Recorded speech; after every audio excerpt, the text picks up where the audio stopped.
What's up, y'all? You know what time it is? It's about to be that time. Savage. And we're back with more One Piece live action news. Okay, there's been some more set leaks, and people have been reaching out for me to discuss this stuff. Now, I personally have said this in the past. I don't like to talk about leaks, okay? But when they're trending on Twitter and everybody's talking about them, everybody's already seen this stuff, that's fine. But I'm not going to be the guy that's going to come in here and break a news story about something that's unofficial, all right? But what I will do is come here and try to explain what you're seeing and give you a little more context for it, because there's usually little context in a leaked photo, okay? So the first thing that we see is a video or image of the Red Force. They're building it, a practical Red Force, okay? So just imagine for a second, put yourself on the set.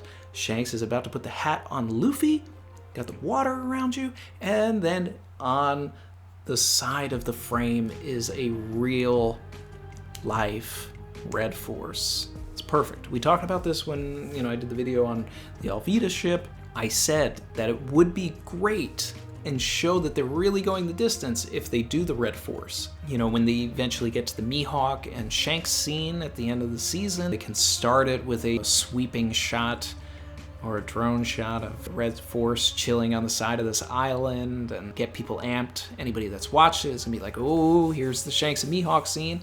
Anybody who's just watching it for the first time is like, oh man, this guy's coming back. Okay, finally. That's the benefit of having the ship. They're going the distance. And I'm so appreciative of that. And you should be too, because this is awesome. Look at the bow, look at the design on everything. We have not seen the figurehead, but the figurehead's gonna look great.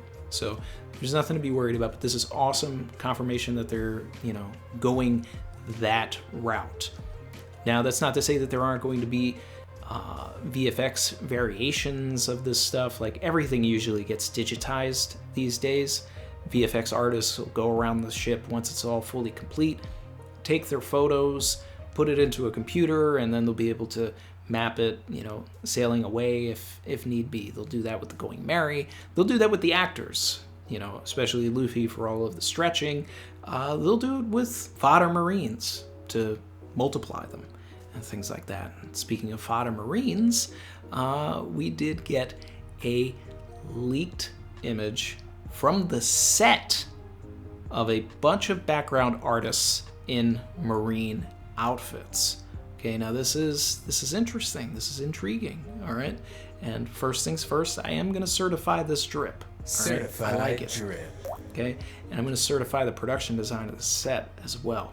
We have different colors, like almost pastels on the walls, which is allowing the white uniforms to pop. There seems to be a choice to have, instead of a white and blue combination, they've gone with a white and black combination, which I think is going to also help things pop a little more on film. For the hat, they have blue, turquoise, green on the patches there. These are also Chrissy certified. Chrissy has a lot of experience in the costume department of TV and film, and she loves sewn on patches and all of that. We definitely talked about it a lot today, and how good all of this stuff looks.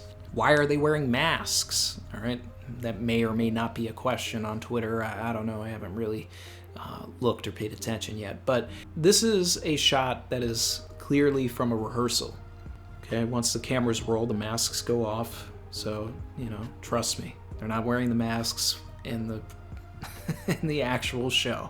The last thing we need is negative energy surrounding the project. Okay, anybody that's upset with these costumes, too bad. They look great, and they have the feel of the marine outfits. There are going to be other liberties that are being taken with the costumes. There will be, all right? Because costume designers do that. They like to put their own spin. They like to put themselves into what they're doing.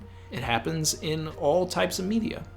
Superhero movies, too. When they're designing a Batman costume, they're like, oh, I'm going to take the ears from Batman Noel. I'm going to take the cape from The Long Halloween. I'm going to take the design from this Batman comic, you know, like, etc. They amalgamate all sorts of styles. Now, the difference here is that Batman, you know, for comparison's sake, has been written by hundreds of people.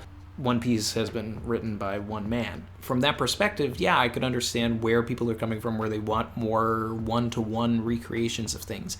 But some things just will not translate exactly. In particular, something like the Marine uniforms would have been something difficult to pull off with all of the white if the set was also going to be white or silver, because everything would just sort of blend in and just get drowned.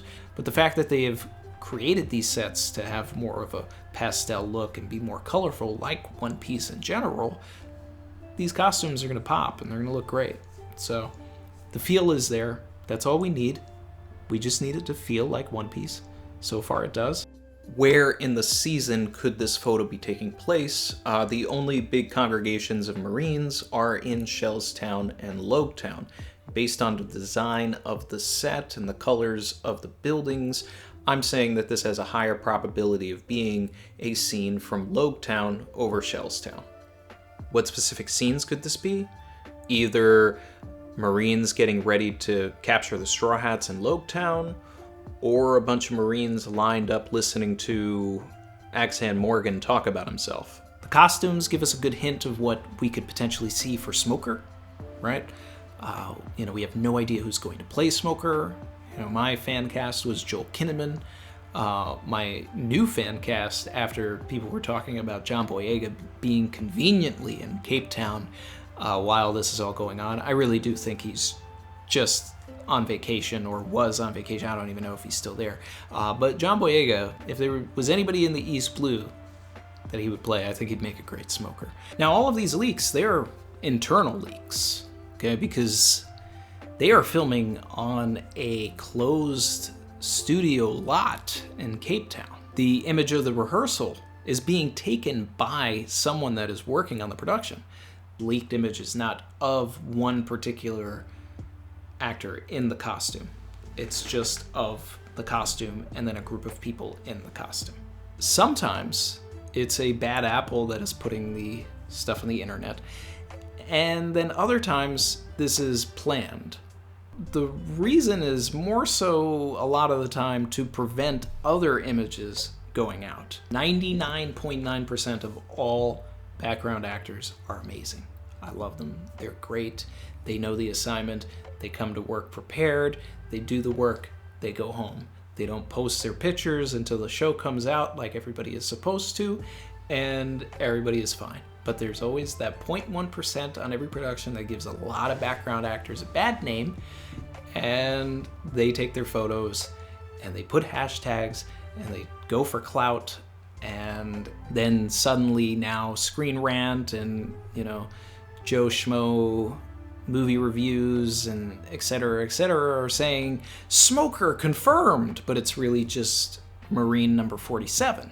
Savage. And so to prevent that from happening when you're doing what is likely the first big day with a bunch of extras, you know, I mean, maybe, you know, they would have had extras on other days or whatever, but this is probably one of the first days that they really had a bunch of Marines on set. So to prevent Marine number 47 from, you know, gaining all of this clout by being the person to announce what these costumes look like, one of the producers or the costume designer themselves, you know, it might be, oh, did you take a picture earlier? Yeah, one of the producers wants to just get it out there. So these are conversations that happen on sets. You know, whether or not that's actually what happened, I don't know, because I'm not there, but I'm just speaking from experience. I've been lucky enough to work on a lot of high profile stuff that was very, you know, intense about security.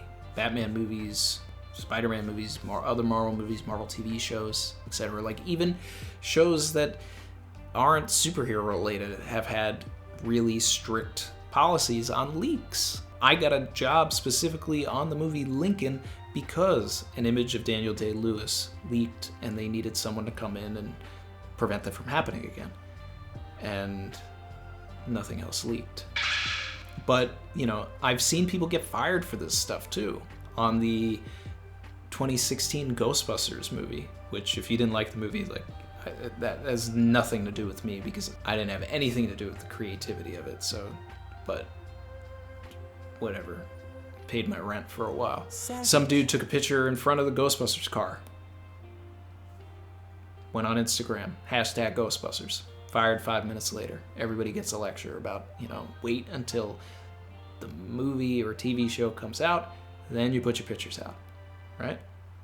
That's what I did, because I'm a good boy. There you have it. That's Randy's take on all of this. I hope that this helps. I hope this, you know, quells some reservations. Will we talk about leaks in the future if they're trending and all of that and everybody's already seen the images? Sure. But you know, I'm really just waiting for some real official stuff. This is great. What a time to be alive. I've been waiting 20 years to see live action One Piece stuff. It's so cool. All right, I don't want this to be long, guys. I'll catch you later.